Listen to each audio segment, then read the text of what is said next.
Madame la Présidente, Monsieur le maire. Monsieur le maire, selon vous, l'évaluation municipale est-elle conforme à la valeur marchande telle que la loi le stipule? C'est ma question 1. Et la question 2 aussi très courte. Les évaluations qui apparaissent sur le site Internet de la Ville sont-elles généralement à jour? Et sinon, quelle année le délai? Merci. Alors là, vous savez que je vous donne un cours sur l'évaluation, je ne suis pas un expert là-dessus. Alors, c'est donc pas selon moi, mais selon la loi, les évaluations sont faites à partir de l'observation d'un marché, qui se fait généralement au moins 2 ans avant, et qui donc 3 ans en retard dans le marché quand on le publie. Alors, mais comme tout le monde est évalué de la même façon, il n'y a donc pas de distorsion entre la répartition du fardeau fiscal qui est attribué à chacun. C'est la loi qui le prévoit. Et les rôles de Laval, comme tous les rôles de la province, sont soumis au ministère de l'Affaires municipales qui les valide, et les rôles de Laval ont toujours été validés. Alors, ceux qui apparaissent sur le site Internet de la Ville reflètent la valeur marchande qui a été observée au moment de la confection du rôle. Et ils servent pour 3 ans.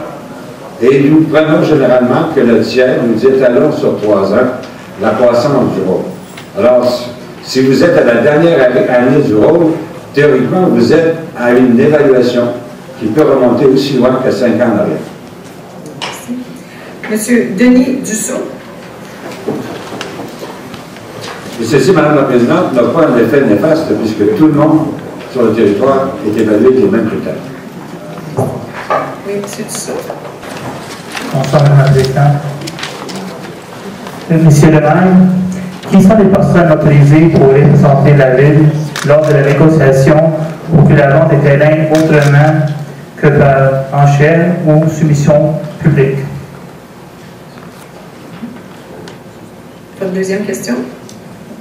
Combien de temps la Ville de Laval garde-t-elle les dossiers qui lui ont permis de prendre la décision de vendre des terrains autrement que par enchère ou soumission publique? Et votre troisième question, M. Lecotis?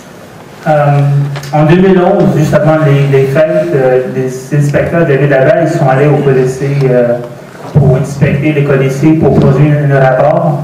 Et avec ce rapport, la Ville de Laval prend une décision si ils seraient intéressés à acheter le codicé. Ma question, M. le maire, c'est est-ce que vous pouvez nous donner un statut sur ce rapport? Merci. Madame la Présidente, juste un petit commentaire si vous le permettez. M. Dessau a demandé, M. le maire, si les citoyens pourraient avoir une copie de cette entente avec les renforts. Monsieur Dussault sa question a été là et oui, mais on a répondu. Monsieur Lecotis. C'est juste un oui ou non, le maire n'a pas répondu. Si alors, on vous avez posé répondre. vos 3 questions. Si vous voulez reprendre votre siège, vous allez avoir les réponses pour vos 3 questions, M. Lecotis. Alors, les personnes autorisées, j'avais du mal à comprendre, pour représenter la Ville dans la négociation pour la vente de terrain, c'est toujours généralement le service de l'évaluation qui procède, et ce n'est jamais le conseil municipal qui procède. Alors, combien de temps la Ville garde-t-elle les dossiers selon son calendrier de conservation, qui est un calendrier, je pense, de 7 ans, c'est ma mémoire fidèle. Et concernant je pense que c'est le Colisée de Laval qui questionne. Si la Ville décide un jour de l'acquérir, elle s'assurera qu'elle fait une bonne transaction, donc elle s'assurera dans quelles conditions elle est, est-ce que ça vaut la peine de l'acheter. Ces choses-là sont encore à l'étude et elles ne nous ont pas encore été soumises par les autres. Alors, M. Migliosi. J'avais 3 questions, mais là, étant donné que j'étais à la fin, j'ai une question qui me reste. Ça en aurait plus de monde, j'en ai plus partout. Moi, la vente des terrains m'intéresse très beaucoup, dans le fond, puis j'aurais quelques questions. Tantôt, j'ai entendu dire que les comités d'exécutif ne fait aucune décision sur la vente des terrains. Je sais pas si c'est ça qui est dit mal, juste m'assurer que c'est bien compris. Non, c'est pas ça. Non, c'est pas ça. Peut-être que vous pouvez l'expliquer tantôt. Mais voici ma seule question que j'ai. Quels sont les éléments que la Ville de Laval prend en considération pour décider de vendre un terrain autrement que par enchère ou soumission publique? Maintenant, vous pouvez confirmer que le comité exécutif n'a rien à faire avec les ventes de terrain, comme j'ai entendu tantôt. Merci. Alors, Madame la Présidente, les critères que retient l'administration sont nombreux. Par exemple, si nous avons un terrain situé en 2 terrains qui est utile pour la municipalité, il serait probablement impossible de le vendre par soumission publique. C'est un terrain de 20 pieds qui est un ancien bas de passage qui n'a jamais utilisé, par exemple.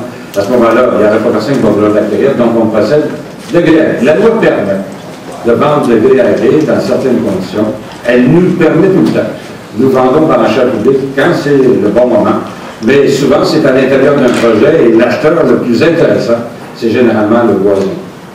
Maintenant, ce n'est pas le comité exécutif qui prend la décision, c'est la direction générale qui s'adresse à l'ensemble de ses services parce qu'il est d'opportunité pour la municipalité de regarder ou d'en disposer.